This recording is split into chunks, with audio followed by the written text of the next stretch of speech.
Alan, you deserve a tall glass of shut-up juice, so can you just shut up for a second? I told him his theories about the keys were absurd. I was right, he was wrong. I said he'd lose his keys. No, you were couldn't not find right, them before and I the was election. not wrong, and that's a cheap shot, and I won't stand for it. Well, who won, brother? You should not be taking cheap shots. I've only been a professor for 51 years. On this program, I've never been able to finish a thought. How many books have you published? No, because you're personally attacking me again. Say whatever you want, but I'm not going to stand for brother, you got it wrong. Say you were whatever you want. preposterously and stupidly wrong. He also did this. Let's watch. The difference that I bring to the table is a track record of successful prediction based upon how American presidential elections have previously worked as pragmatic decision-making on whether or not the White House party has governed well enough. And then my analysis is based upon what's changed, what's shattered the pattern of 160 years of history. So I have a base for my analysis. I'm not just doing Monday morning quarterbacking. Cenk, you need to learn some manners. Your act is getting really thin. I mean, brother, I said what was going to go wrong. It did go wrong. I was right. You were wrong in this election, spectacularly so, with your so-called keys. And now you come and tell us not the Monday morning unlike you, I'm willing to admit when I'm wrong. Well, here's a video I never thought I would be making. So Cenk decided he went on Piers Morgan. I believe this is where the clip was from. You saw from the intro. And he was mocking the professor Alan Lichtman. As you know, I also made a video on Alan Lichtman and how I point out how his own bias ruined his whole prediction model, right? Because even if you take his keys as objectively true, the way you still have to grant who you think the keys apply more to. And that is the subjective piece about it. Now, if he did it data-driven, hey, mandate, hey, majority of Americans support mass deportation. Which candidate is more aligned with mass deportation? Donald Trump. That should have gone to Trump, right? And the way that it's an interesting conversation. But before I go into a clip, because it seems like Cenk and Alan Lichtman had some history when Biden was still in the race. Alan Lichtman said that Biden would win the 2024 election. Imagine that. If Biden had stayed, this guy would have been even more wrong. So he was wrong twice. And before I show you the clip, actually, I'm going to show you the clip. Here's the clip of Alan Lichtman attempting to use his keys to justify that Biden is going to win. And this is where Cenk has the issue with his keys, is because he's saying that, hey, even if the candidate does something that sabotages himself in front of the American people, if you give him the keys, will he still win the election? And I found it very interesting how much hostility, a little bit, like Cenk comes across almost a bit disrespectful in this exchange. And after this, I'll give you a more in-the-moment reaction. Let's take a look. Keys. So party mandate, contest, incumbency, third party, yada, yada. Who cares? But he was pretty confident about the keys before losing. Kamala Harris lost this election. Just to remind you about how confident he was, just take a look at this moment from Cenk's debate with him. And you're saying raw number, right? Raw number, whoever has more keys out of the 13 wins, right? Keys, yes. Yes, that's right. Okay. Keys and you're out. Okay, so if let's say that Biden has 7 or 8 or 9 of the keys on his side, right? Or any candidate, forget Biden. But every day he comes out and does a press conference and punches himself in the face. And people are like, whoa, what the hell's going on? The president's lost his mind. Do the keys still say that he's going to win? Well, this is something I've never heard before, the punch in the face theory. Yeah. I'm giving you an extreme example. Or the candidate comes out and every day punches a new baby in the face. Are you still going, nope, I'm sticking with the keys. 9 out of 13 keys, the keys will determine. Of course, I'm sticking with the keys because they've been right for 40 years. You can't predict elections from this kind of off the top of your head speculation, which is why you've been wrong so many times. It doesn't work. We should have him on again. I appreciate someone who can come on our air and outdo your bravado, okay? By the way, as it happens every single time, as we do that, his side comes in, the blue MAGA guys who at the time thought Biden was going to win. And they're like, oh, Cenk, he schooled you. You could punch a baby in the face and still win as long as you have more keys than the other candidate. He got you. He got you. He's definitely right, and you're definitely wrong. That was so embarrassing, Jake. You don't even believe in the keys. All of a sudden, Alan Lichtman, he's like, wait, where did I put my keys? So as you can see, Nate Silver said that he explained to Lichtman how his keys were working fine. And if Lichtman applied them the same way he always did, they predicted a Trump victory. Nate is the only accurate data analysis of the cycle, but of course he meant it as an insult. The funny thing is, if you actually apply his keys correctly based on how he applied them in the past, they predict a Trump victory. More about that soon. Nate Silver has finally been seeing the light because Alan Lichtman, this is a whole back and forth. Alan Lichtman has his whole, I think, ego tied upon these keys. And I think that this is what's really hurting him when he applies it, because at the end of the day, a metric can be wrong. How you apply something could be wrong. And the fact that Lichtman, as a history professor, I've been protecting these things for years. You're a history professor, bro. Like, you know, to me, you know things that are lagging indicators, not leading indicators. Leading indicators are saying, hey, majority of Americans support mass deportation. Therefore, a leading indicator will say that whatever politician speaks to mass deportation has an advantage in the election. That's a leading indicator. I still can't predict the future, but I'm more likely to be right than your lagging indicator, basing things based on the past.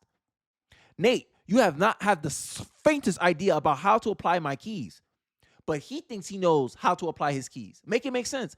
I did the same example. If you see my keys video of how I said liberal bias destroys professor's prediction model, I applied his keys using data. I justified why I'm applying these keys to Biden, I applied these keys to Trump because of this reason, because of this data I found, because of this research that I found, because of this sentiment that I found.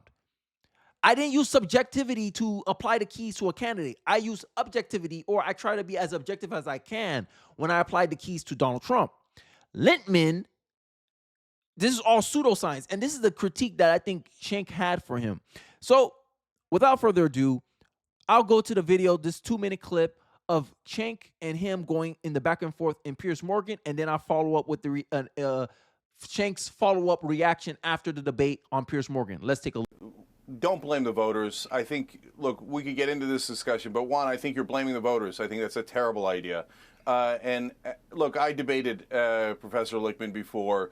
I told him his theories about the keys were absurd. I was right. He was wrong. I said he'd lose his keys. No, you were couldn't not find right, them and before I the was election. not wrong. And that's a cheap shot, and I won't stand for it. Well, who won, brother? You should not be taking cheap shots at me. Who won? You want to make your point, live make your in point. a total Don't make world it of denial. I read your own followers' comments, and they all trashed you, every one of them, and supported me. Yeah, so quiet with right. your personal yeah, attacks. come find out again. Make whatever point you want. Yeah. Don't Look, make it personal. You don't know anything. You don't know anything. You attacked me personally. You're so deluded. Oh, right. I've only been a professor for 51 years. On this program, I've never been able books. to finish a thought. How many books have you published? No, because you're personally attacking me again. Say whatever you want, but I'm not going to stand for brother, personal you got it wrong. Say you were whatever you want. preposterously and stupidly wrong. So, okay, all right. Can I just finish a goddamn thought ever on this show? No, not if you're personally. I admitted I was wrong. I don't need you to call me stupid. Okay. Can I just say, it's great to see you Democrats all getting along so well. Who taught you manners? It's lovely to see a post-election harmony as you all come together again. Hey, Alan, Hey, Alan, you deserve a tall glass of shut-up juice, so can you just shut up for a second? And let someone who knows what they're doing. You're so right, Piers. You're so right. We're so unified right now. I will not sit here and stand for personal attacks, for blasphemy against me. You don't need to do that. You don't boost blasphemy against you? Who the hell are you? Are you Jesus Christ, you loser? Okay, can I just give the correct answer for once? Wow, yeah, he lost. Lichtman lost the plot the minute he said, "I can't take this blasphemy against me," and I was like, in my head, I was like, "Are you God?" Like, it was an ish show, right? And I get his point. Cenk kind of came across disrespectful. I can't lie. I can't really lie. But given the history that I just outlined, like these two been beefing for a while since Biden was running for a re-election. And Cenk thought his keys thing was pseudoscience. It was very subjective, very up to his interpretation, and he was getting it wrong. And I also show you a case when Nate Silver challenged his keys and say, hey, you're not applying the keys the same way you did in other elections. Therefore, you're opening yourself up to be very wrong here. And he attacked Nate Silver. Alan Lichtman attacked Nate Silver, saying, you don't have the faintest idea how to apply my keys. This is ego. Lichtman's being egotistical. And the fact that, and I think this was, I mean, I ain't complaining. This is Democrat on Democrat crime right here. I'm not complaining, but it just, it highlights to me how hubris many people can be like wrapped up in their own understanding. Like there's no humility on the left. This is hubris. This is egotistical. But I digress. You didn't come here just to hear me rant. I want to show you a clip of Cenk reacting after his debate with Lichtman on Piers Morgan. So let's take a look. Man, poor Alan, man. You just crushed that professor, Cenk. Crushed the professor on Piers Morgan's show. It was a panel of Democrats, a panel of men who wanted to figure out what the hell is going on. What did Kamala Harris do wrong? Why didn't the Democrats win the presidential election? Now look, this fiery exchange between Cenk and Alan Lichtman, the purveyor of the key system to determine who the presidential victor will be. It all started with him basically admitting that maybe his keys are a little faulty, but not really. He kind of made excuses for himself, and 100%. I think, and that is what triggered you. So let's hear what he had to say, and then we'll get to Cenk's reaction. Hey, look, when it comes to certain things, Cenk, I feel like Cenk can see it. Like when it comes to media, like one thing I think about Cenk, even though I don't like, I think he's a nut job. I think he's overly emotional. One thing I can say is he accepts reality. When he gets the outcomes, he's like, I lost. But he doesn't do this delusional stuff that Alan Lichtman, and this is why it doesn't help Lichtman's case. Because I think Alan Lichtman could have appeared a lot better in this exchange with Cenk if he was just a little bit more humble. I'm not gonna take this blasphemy against me. Not a good look, especially in a debate like this, where you're trying to figure out why you lost, why Democrats got it wrong, why you pundits got it wrong, and it all starts with you. You could say there's nothing wrong with your prediction models, but then you have to look at you. Okay, something's wrong with you, how you applied the keys, which is what was my point before I reacted to this video with the Nate Silver. This is why I brought up Nate Silver. I'm saying, hey, it's your fault. Your bias destroyed your prediction model's credibility. That's just my take. Let me hear yours in the comment section. Let's continue. Reaction to him. I am forthrightly willing to admit I missed this election. I still think I actually had 10 out of 10 before. I think I was right about 2000, but we're not here to litigate that. I still think it's a pretty good record. Now, I think two things are operating here. Number one, in sports, right? When you lose, you lose. Oh, I only lost by 1 point. You still lost, right? And I think this is what makes Alan look so bad here, right? And this is why Cenk is seemingly winning. I look on X, everyone's liking Cenk. They're like, what? Cenk actually called out someone on the left? What? Cenk is actually talking to Elon saying he wants to be a part of the Department of Government Efficiency? What? And this is what people on the far left don't understand about Cenk, is that Cenk is reasonable. I think Cenk, as much as I think he's wrong, I think he's very principled in what he believes. Hey, I don't care who does it, as long as we get this is done. This is a principled person. It doesn't matter if Trump do it or Kamala does it. As long as someone does this thing that I like, I agree with it. I'm not tribal. And I think that's what the left is missing. Because the left is so collectivist. This is why I don't like socialists. This is why I don't like Marxists. This is why I don't like communists. They're so collectivist that it inherently makes them tribal. And if you speak out against someone who's in the same tribe, it's not looked favorably. But I digress. Let's continue. I didn't mean to jump in there. I was incredibly critical at the time of the spineless, cowardly Democrats openly and viciously trashing their elected president and their elected nominee right out there in the open. My keys are based upon the proposition that a pragmatic, rational electorate decides whether or not the White House... See, and then he's blaming the voters, right? And this is something that I agree with Cenk here. When you play, like, this is why I say like these people in academia, they insulate themselves from reality. Because at the end of the day, if reality shows you your theory is wrong, you must accept that your theory is wrong. And blaming the voters is just like a basketball player blaming the refs. Oh, it's the refs' fault we lost the game. Well, did you make if you made your free throws, you would have won the game, but you didn't make your free throws. But here you are trying to find something to blame. And this is not a good look. This is why I think he lost this back and forth with Cenk. Party is governed well enough to get 4 more years. That was exploded this time by a new wave of disinformation that we've never seen before.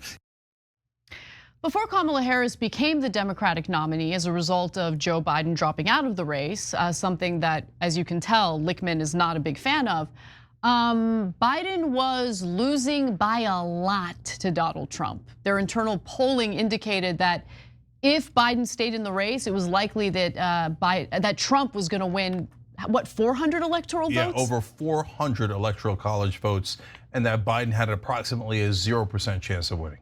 But you saw him there saying, no, if you guys hadn't trashed Biden, he had it. Well, it could have been the case, but people already noticed Biden's mental decline, right? Remember all the left coming out here, oh, it's cheap fakes, cheap fakes. So even if Democrats never destroyed Biden publicly and openly, calling him openly to step down from the race, even if Democrats didn't do that, Biden would have still lost.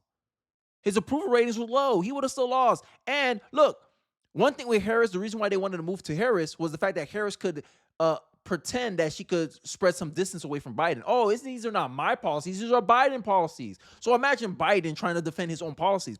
He would have got destroyed because there was no way he could separate himself from what his policy position was. Kamala Harris' excuse was, I'm only vice president. I didn't do nothing. So the guy that is the core responsible for the country going in the wrong direction according to polls, you think he would have won the election if Democrats didn't badmouth him? That's not much of an excuse. But hey, you saw it. I think Cenk destroyed the guy, honestly. I think, you know, Cenk gave people some room to criticize the way he went about it, but who cares? On the substance of the matter, Cenk called him out, say, hey, yo, your thing's very subjective. You applied it very subjectively, and you were wrong. And instead of admitting it, you call people who talk against you blasphemous? How arrogant are you? What are you, Jesus Christ? And he lost the debate the minute Cenk said that.